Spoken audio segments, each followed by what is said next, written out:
Welcome to the WP Builds podcast, bringing you the latest news from the WordPress community. Now, welcome your hosts, David Wormsley and Nathan Wrigley. Hello there, and welcome to this episode 107 of the WP Builds podcast. It's entitled The Top 5 Reasons Why We Are Web Designers. It was published on Thursday, the 20th of December 2018. My name's Nathan Wrigley from pictureandword.co.uk, a web development agency based in the north of England, and I'll be joined a little bit later by my partner in crime, David Wormsley, from davidwormsley.com, because it's one of our discussion sessions this week. We're going to be talking all about why people want to be in web design and what are our favourite reasons. But before that, a little bit of housekeeping, if that's all right with you. I'm going to encourage you to go and visit the wpbuilds.com website, because over there you're going to find a whole bunch of links at the top of the page. The first one I'm going to point you towards is the subscribe link, and if you go over to the subscribe link, then you're going to be able to join us via our newsletter.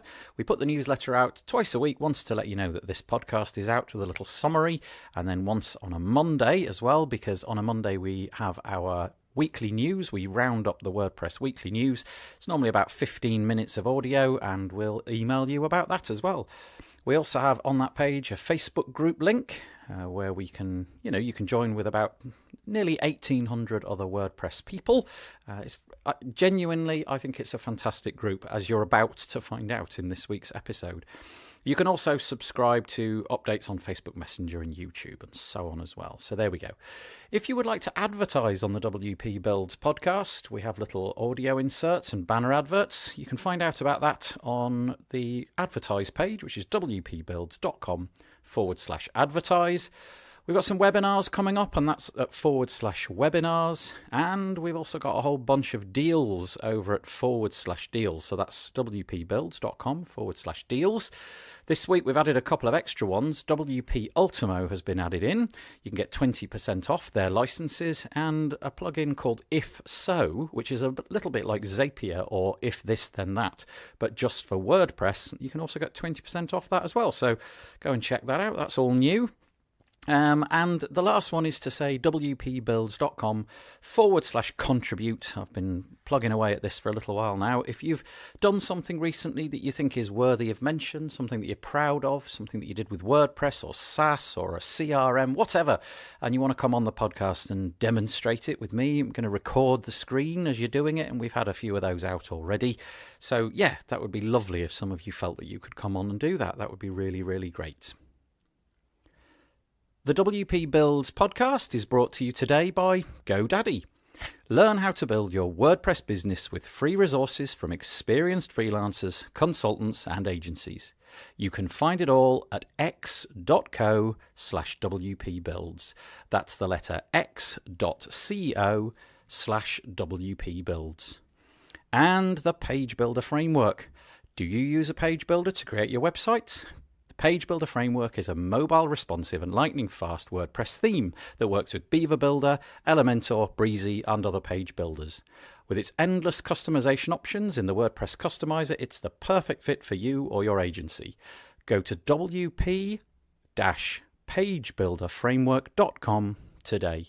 And we sincerely thank all of our sponsors for their support of the WP Builds podcast. Right, let's get into it today. Today I'm going to be talking to David Wormsley all about the reasons why we like being a web designer. This was all prompted from a discussion in the Facebook group. It's a little bit of a different episode because it revolves around the stuff that you guys told us. It's not just me and David talking about what we want, it's discussing what it is that you think are the main reasons why you want to be a web developer. It's a lovely sort of pre-Christmas feel because it's very positive and full of the joys of life as opposed to the things which we find difficult. And I really enjoyed doing this one with David. So yeah, all I would say is I hope you enjoy this episode and happy Christmas if that's what you're going to be doing. And today's discussion we're calling the top 5 reasons why we are web designers. And it's it's Christmas. Well, it's coming up to Christmas anyway. Anyway, it's a holiday season, so we are obliged to talk about something jolly. Yes. Is that not right? Yes, let's talk about mince pies and Santa Claus. No, let's talk about the top 5 reasons why we are web design. What a great topic. I love it. Yeah, well, it comes out of, our lovely Facebook group, because I asked this question, which was, what's the one thing you love about building client websites? And we got, I was surprised. I thought it'd just get ignored, but it got quite a lot of answers. So this has really formed the basis of this, because it's, well, clearly with over 40 comments, this is the definitive data on what motivates us in our chosen profession. Yeah, I agree. Yeah, totally. Because it falls. No, I am serious about it. Actually, I think it falls broadly into the categories that you've created from their responses. But deeply humbled, I suppose, is a good word, that so many people bothered to reply to that question, really open ended, and put down in some cases some really thoughtful answers, providing us with an episode for with some meaning to a lot of you. So that's great. Yeah. Hey, before we move on to them, what are you doing for Christmas? I am going to be going to my mother-in-law and father-in-law in Suffolk. They live in the middle of Suffolk, mid-Suffolk it's called. And they've got a really lovely, very, very, very old house. Like, it's properly old. With quirky, wonky walls made of wattle and daub, and it's lovely. It's really Christmassy, and there's they live in the middle of the countryside, so there's fields surrounding it, and sit in front of the log fire, have a few drinks, relax. And you, is it a thing in India? Christmas? Do people do that? Well, Goa is quite Christian, so. But the thing is, there's no sign of it at the moment. It's all holidaymakers are here. It's beautiful time. So everybody's on the beach. But you bet when it comes to Christmas Eve, there'll be a lot of noise going on. There'll be people driving around shouting Merry Christmas, and it'll all be drunken over here. So it'll be great. But a completely opposite type of Christmas I'm going to have, because I think it'll be curried food. Do you know what? There's nothing wrong with that. We're going to be doing the traditional turkey and all of that sort of stuff. So what temperature have you got? You said people are on the beach. Yeah, I don't know. It's in its 30s. The 30s. I haven't checked. Degrees centigrade, we should say. Yeah, absolutely. It's lovely. Yeah. It's the prime season. Yeah. Wow. Oh, you lucky person. That's so nice. Maybe one year we'll come out and hijack your Christmas and honk the horns and get drunk. Hey, that would be very good. But you know what? My wife would, if she heard this, she would be really upset, because she would love to have I think you're going to get snow, aren't you, this year? Oh, it's quite likely. Yeah. So she would love that, what you're doing. Yeah, but it's all very nice when it's on the card. And it's all very nice until you get one down the neck, a snowball down the neck.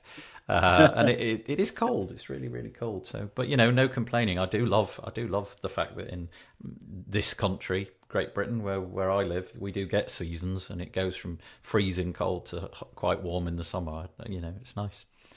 Yeah. Oh, we got sidetracked there, didn't we? We did. So let's go with our number. This is the most popular, at least the way I tried to group it together. Helping others. That was the top reason for why we're web designers, which is kind of encouraging.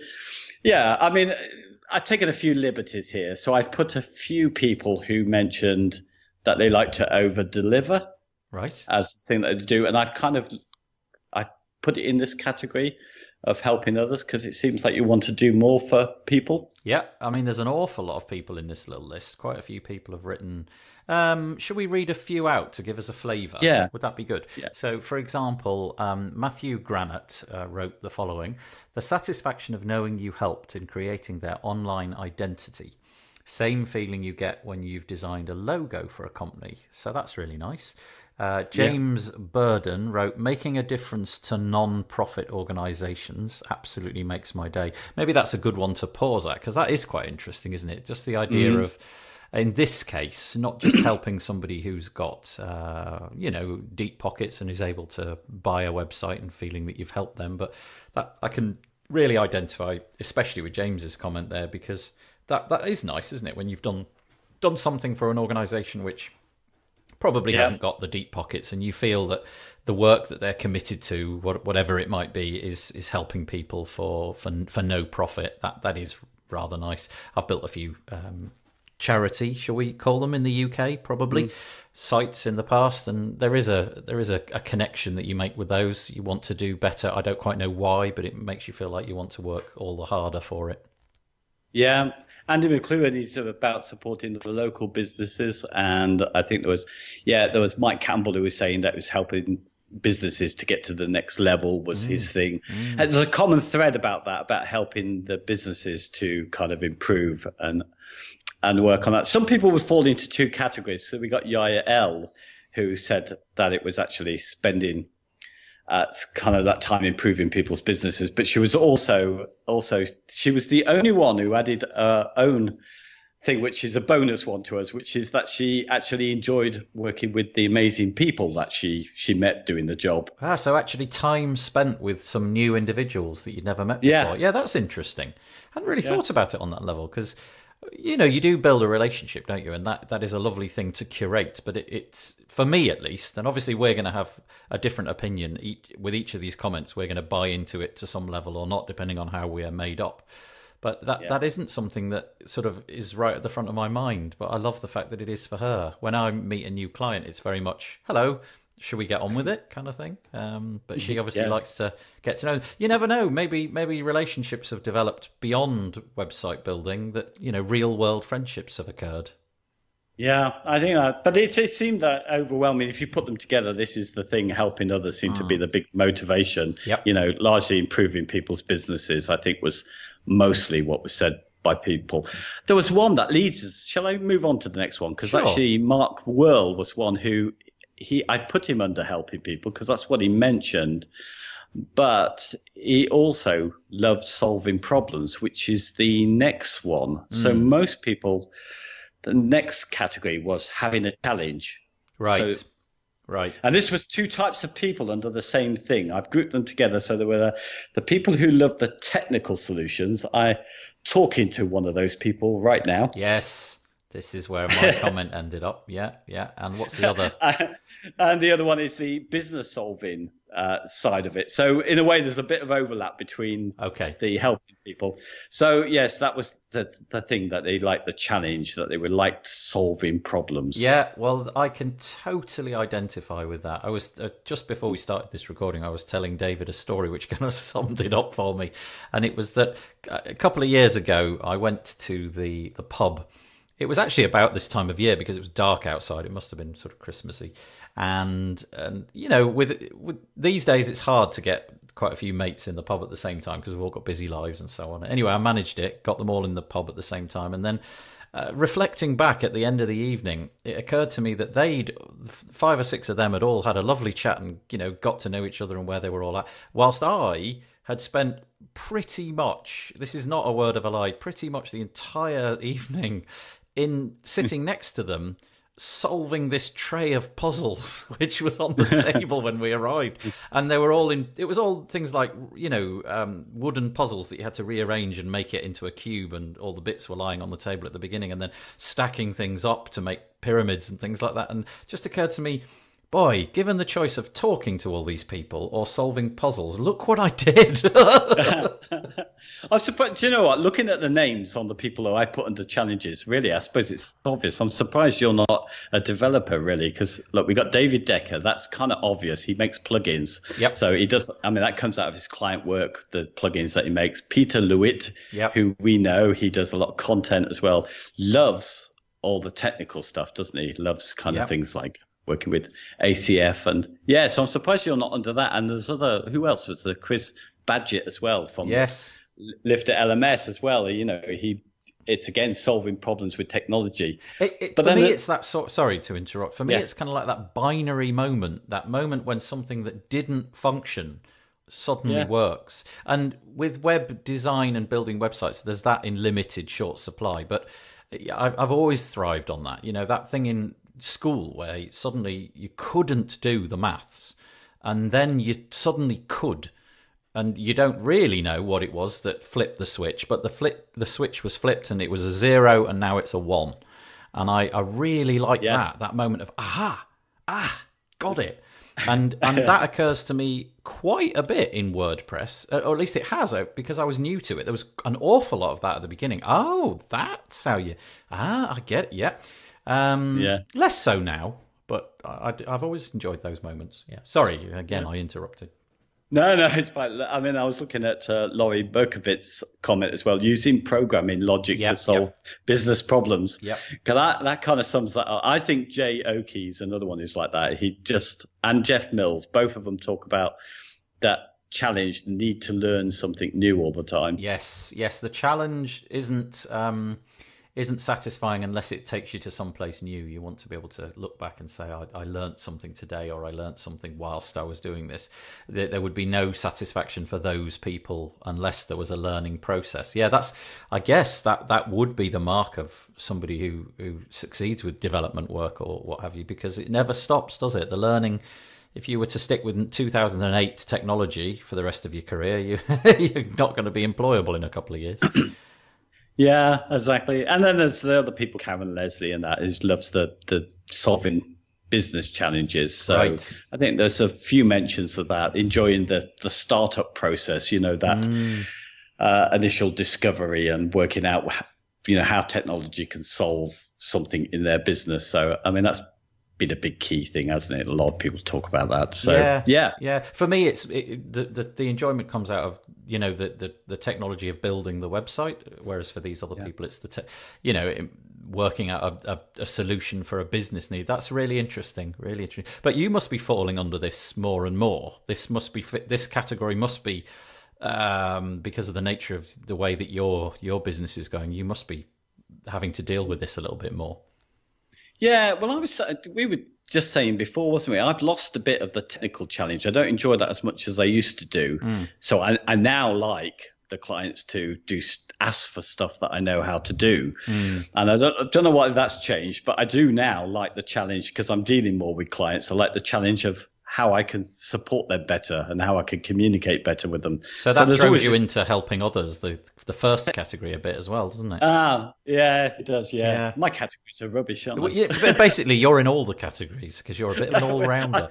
Honestly, I think we all probably are. It's just what we prioritise, isn't it? Yes, yeah, and obviously, what was written one day might be different the next week, but we've got 5 categories written down, and I put myself firmly in the second category, this having a challenge. But then it occurred to me as we were going over them before we recorded it, as we'll discover, actually I probably belong more in the last category, but we'll get to that in time.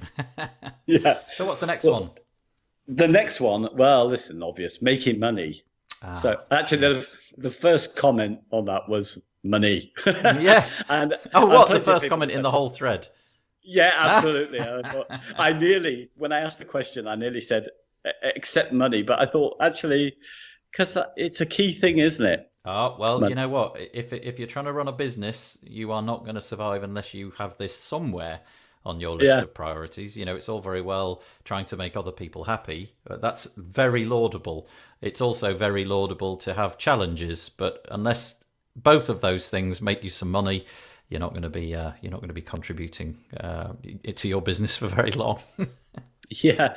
Well, someone said, Martin Constance says about notification that the check's cleared in the bank, and I could suddenly hit about, wow, how excited I get, because we've got, a card that's taking money for hours. So when we see, particularly when it comes to our care plans, when that money comes in and we're not expecting it, we get that notification. It's unbelievable, the excitement every time that I feel somebody's put money in my. I know. So there's a tendency, isn't there, to think about money as a sort of bit of a negative thing, but I just think it's amazing that we can do the thing that we love doing and still make money out of it. I watch a podcast called Security Now, and the guy that runs that podcast is he has this setup where he sells a product called SpinRite, which is a hard disk cleaning utility. And every time somebody makes a sale, he's got this. He set this up in the days before Zapier, but you could do this with Zapier or if this then that, connecting to Stripe or something. He gets this like yabba dabba doo. You remember Fred Flintstone? Yabba dabba doo. It sounds throughout his house. And it's just like that little way of saying, oh, look, somebody without me doing anything paid me some money. I think that's nice. If you get a sense of satisfaction from that, then why not celebrate it, revel in it when it comes through? That's lovely. Yeah, well, I think that's to me, because I've worked for somebody for most of my life. It's just a huge achievement to get paid for my own endeavours, entirely my work. Yeah. I think that's it. That's a great way of wording it. I think the satisfaction of doing something for yourself and it working out such that people are willing to part with money in order to reimburse you for your time or whatever it is. Yeah, I agree with that. This kind of feels like the comment, this section, the making money bit. I think for some people, possibly including me a little bit, this is the dirty little secret that nobody wants to talk about. Do you know what I mean? Like there's a bit of shame in having this at the top of your list. Like making money is, oh no, that can't possibly be why I'm doing it. There's all these other laudable reasons, but money, it's kind of like fifth on the list. But I need to make some money. Whereas I like the fact that these people have, this is what I do it for. This is why I'm doing it. So there's a whole bunch of people for which money is the primary objective. And I totally, totally get it. Yeah, and in some ways we've got to kind of feature this as well highly, because I think, because it's a creative endeavor that we take part in largely, we often forget about the money when we should focus on it, so... Yeah, I love. Did you see Dave Toomey's comment there? Yeah, it means not having to work in McDonald's sweep roads or fill potholes. I really want to see Dave in McDonald's. I really want him to serve me in McDonald's. I love that. Dave, on the other hand, does not want to serve you at McDonald's. But that is a really nice point, isn't it? Just recognizing, taking a step back for 2 minutes and saying, look at what my endeavors have brought to me. And in Dave's case, he's made a sort of polemic comment about this is what I don't want to do. So any work that I do that keeps me away from those things is a good thing. And I can get that. Look around you, look at your situation. And if you're doing something that you even if you quite like it, you've won the lottery, really. Because there's an awful lot of work out there which you would really, really dislike. In Dave's case, sweeping roads or whatever, and the work avoids that for him. Yeah. And I think that's great. And acknowledging that, well, you know what? Even though it gets me down from time to time, it could be a lot worse. That's quite a nice philosophy to carry around, I think. I think so. Well, 4 and 5 kind of have equal comments on them, and I've separated them as having a creative outlet as number 4. Okay. And that, because a few people have said, Diane Laidlaw said it's the end result for her. We've got Helmut H. Goebel. Have I said that right? Goebel, I'm going to say, I don't know. Goebel. Yeah. Creating something unique. Paul Lacey as well, saying the time that he enjoys being in the zone, getting on with it. I'm putting that as creative outlet. I don't know if that's right.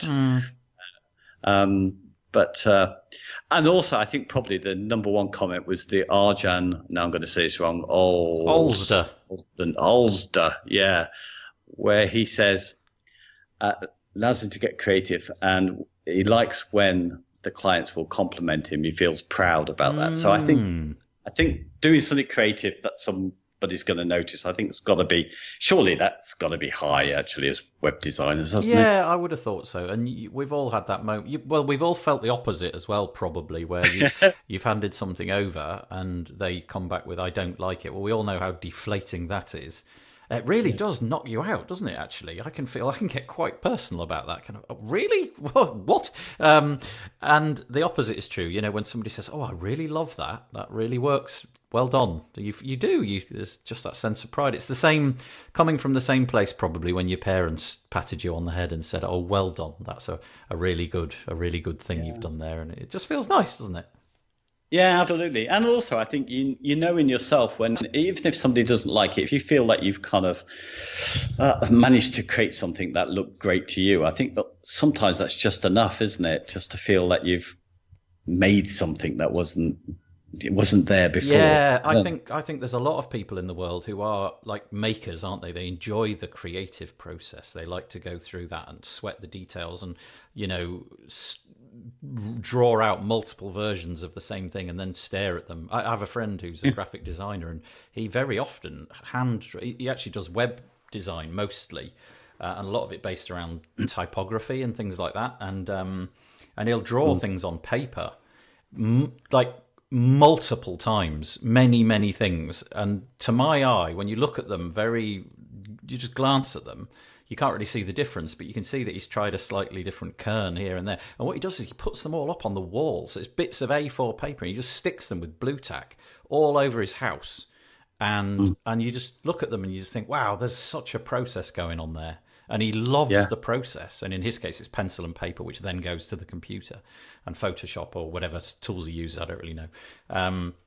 But that process is the bit that he enjoys. You can tell because he's totally obsessed about it, much more than he probably needs to be. And I'm sure that he could get away with a quarter of what he does, but he just loves it. He just loves that doodling and sketching. And for me, I can have the same sort of feeling in the page builder, moving things around and trying out different combinations. And just that process of getting your artistic stuff going is really nice. Yeah. Yeah, we were talking, wasn't we, earlier about this? It kind of reminds me of, we'll get all Marxist here. You reminded me what the phrase was. The means you're going to have to remind production. me, means of production. And we don't have that in lots of other jobs, where we don't have that total control over the thing that we produce. Yes. And I think that's got to attract people, hasn't it? To Yeah. I've just realised I haven't got more Cohen on here. You were just describing somebody who fits just her kind of personality. She loves.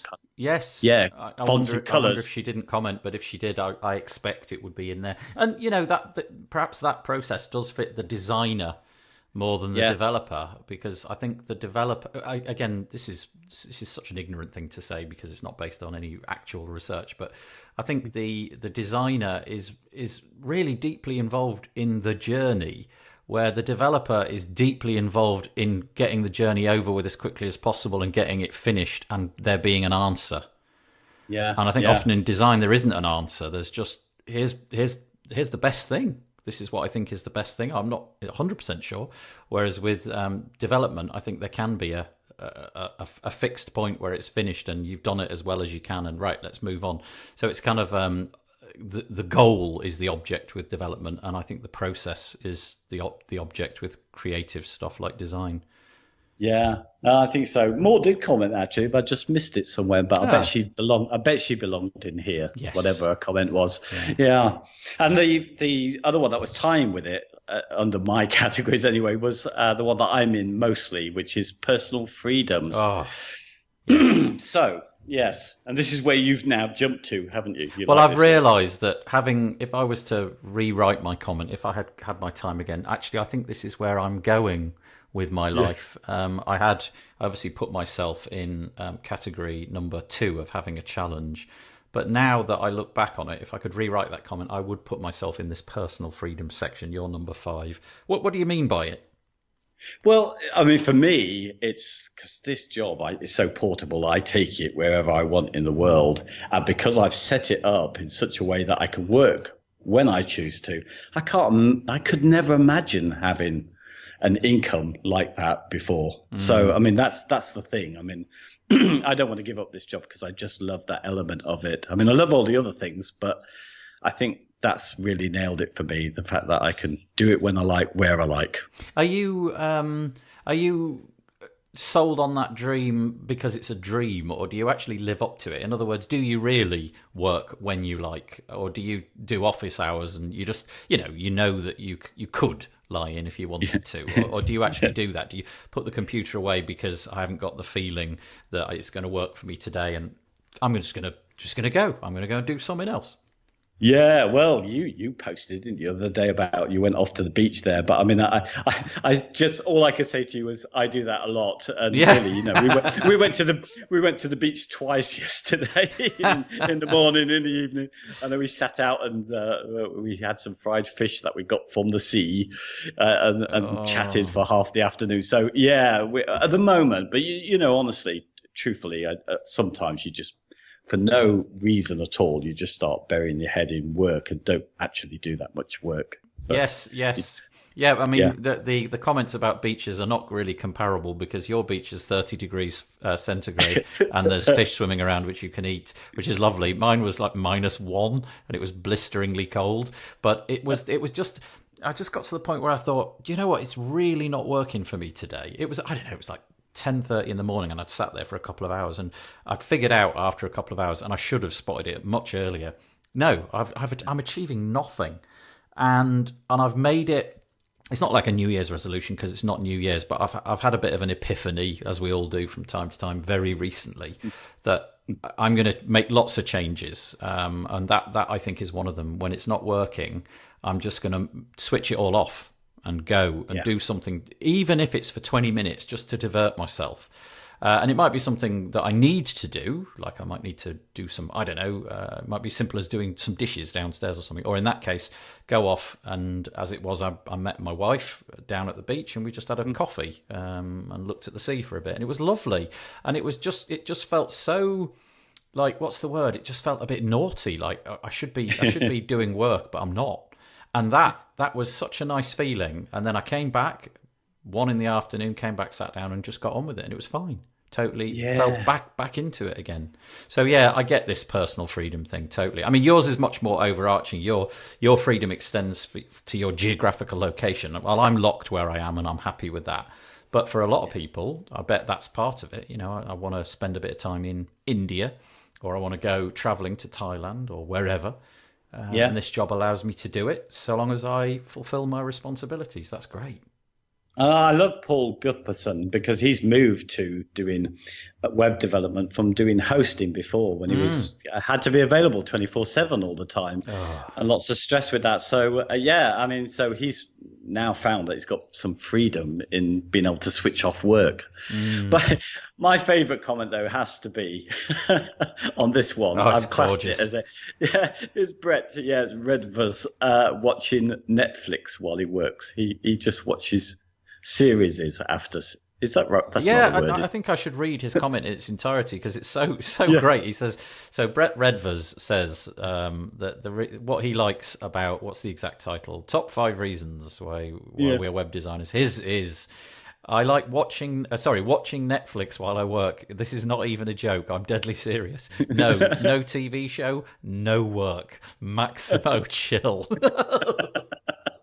I couldn't do it. I just literally couldn't do it. Oh, no. But it dovetails beautifully into what I've just described. You know, I went to the beach, but for me, that's now all right.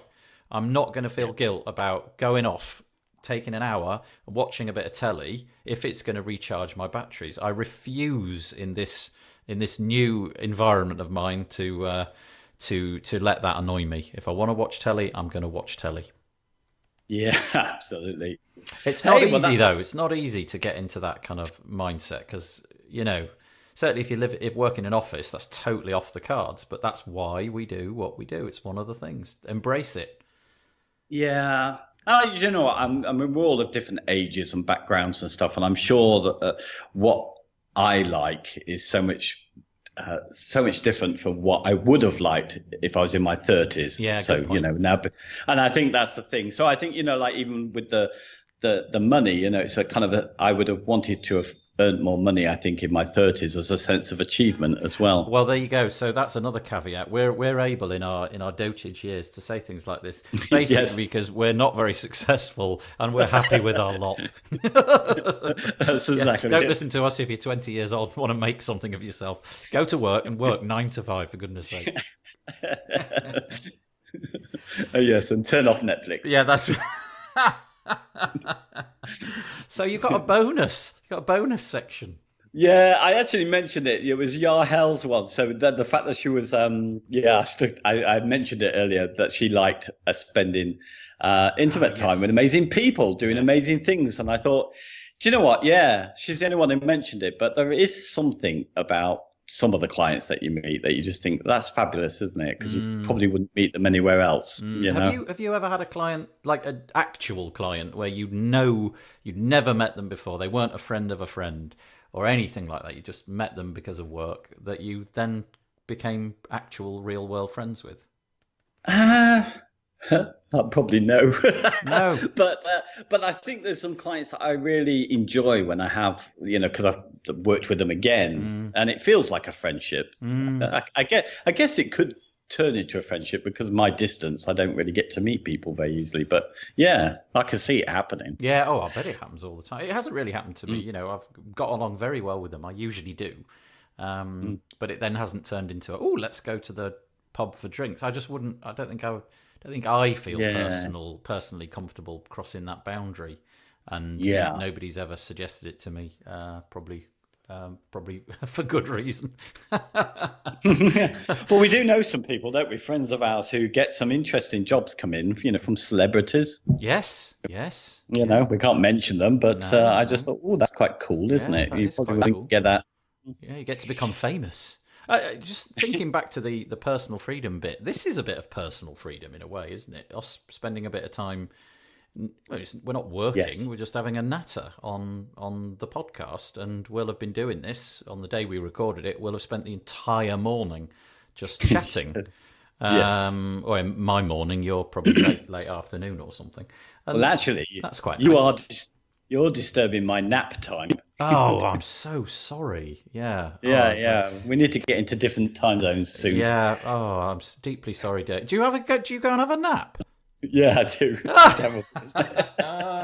I need to learn so much from you. That's such a great idea. What, you actually set aside a designated time on the clock where you go and lie down and fall asleep?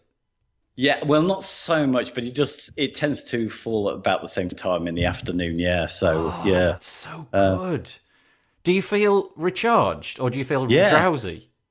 Well, it's a hard balance. Gosh, I can't believe we're talking about that. But yeah, if you get it just right, it's brilliant. You're refreshed. But if you go a little bit too long, then my wife's waking me up trying to pretend it's the morning and I've missed everything. And she fools me occasionally. Yeah. Oh, I'm going to do that. I'm going to try that one day this week and see if it works for me. I bet I bet I'll just keep sleeping and miss going to get the kids from school or something like that. Oh, this is so interesting. I think we should probably take a bit of time out to just say thank you to everybody who responded. I'm sorry that we haven't mentioned everybody's comments individually. If we'd have done that, the whole thing would have been taken up just reading because there were so many nice comments. But thank you. I think what I'll commit to do is I'll try to mention everybody by name in the show notes, and that way we'll acknowledge them all, which would be nice. Yeah. Hey, so it's just left for us to say some Merry Christmas or Happy Holidays or whatever you're celebrating over this period. Yes, have a happy holiday. I hope you enjoy your Christmas time, whatever you're doing. We're just going to keep the podcast going. I'm not going to take it. We took a couple of weeks off last year, but this year we're just going to keep chugging the episodes out because I've recorded a few in advance. But yeah, seriously, thank you for any contributions, any listens, any contributions in the Facebook group, anything that you've made this year. It's been amazing watching the sort of podcast and this little community growing as the year has gone on. I feel very touched. I'm welling up, David. I'm welling up. We better go, hadn't we? Yeah, we better go before I start crying. So thanks for joining us. And we'll see you soon. Bye. Yeah. Bye-bye. Well, I certainly hope that you enjoyed episode 107 and you enjoyed hearing from all of the people that corresponded with us in our Facebook group. Very, very nice indeed. Something a little bit different, I'm sure you'll agree. Just before we go, I'm going to plug one more time. Go to wpbuilds.com/subscribe if you want to subscribe to us, /advertise if you fancy putting ads and getting your product or service a bit more notorious, /deals, /webinars, and /contributes. Great. The WP Builds podcast was sponsored today by GoDaddy. GoDaddy Pro is teaming up with industry experts to bring you practical, real-world advice and guidance. Build your WordPress business with their free guides, articles, and tutorials at x.co/WPBuilds. That's the letter x.co/WPBuilds. And we thank GoDaddy for their support of the WP Builds podcast. Right, that's it. I hope that you've enjoyed this episode. Join us again on Monday when we'll be giving you your regular update of the WordPress news. All that it remains for me to do now is to say Happy Christmas to you, if that's what you're into. If not, I hope you enjoy your week, and I will fade in some cheesy music, as I always do, and say bye-bye.